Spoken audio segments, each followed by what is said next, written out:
একটা ড্রেন রাখে না, একটা ড্রেন রাখলো না।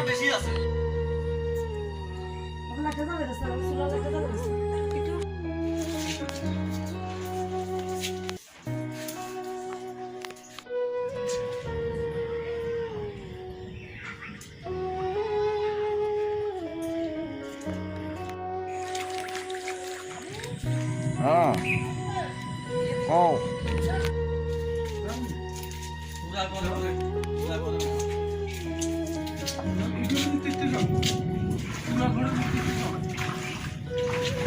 একটা ড্রেন দেওয়া হইল না। একটা ড্রেন যদি দিয়ে দিত, ড্রেন নেই। ড্রেনটা বন্ধ হওয়ার কারণে এদিক দিয়ে নদীর বাঁধের মাঝখান দিয়ে একটা কালভার্ট ছিল, সেই কালভার্টটাকে মহাশ্বেতা দাস তার মা মাসি এরা বন্ধ করে দিয়েছে, বলছে এরা এটা জুতের জায়গা। তারপরে ওনার নাম নীলিমা দে, উনি মাটি ফেলে বাকি ড্রেনটাও বন্ধ করেছে, কালভার্টটা মুখটাকেও বন্ধ করে দিয়েছে, যার ফলে জল যাওয়ার আর কোনো নাস্তা নাই এখন। আজকে সাধারণ বৃষ্টি।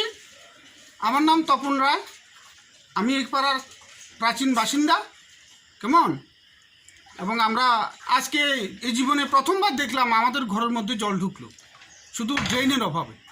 আপনারা কত পরিবার এই অবস্থায় আছেন? আমরা এখানে 8-10 পরিবার হবে এরকম জলমগ্ন। জলমগ্ন থাকি আমরা, সবসময় জলমগ্ন থাকি। আপনারা পৌর পরিষদকে বলেন? পৌর পরিষদকে বহু হাজারবার বলা হয়েছিল, বামফ্রন্ট আমলে বলা হয়েছে, বিজেপির আমলেও বলা হচ্ছে, কিন্তু কেউ আমাদেরকে সে ড্রেনের কোনো ব্যবস্থা করে না। সবাই আসে দুঃখ প্রকাশ করে।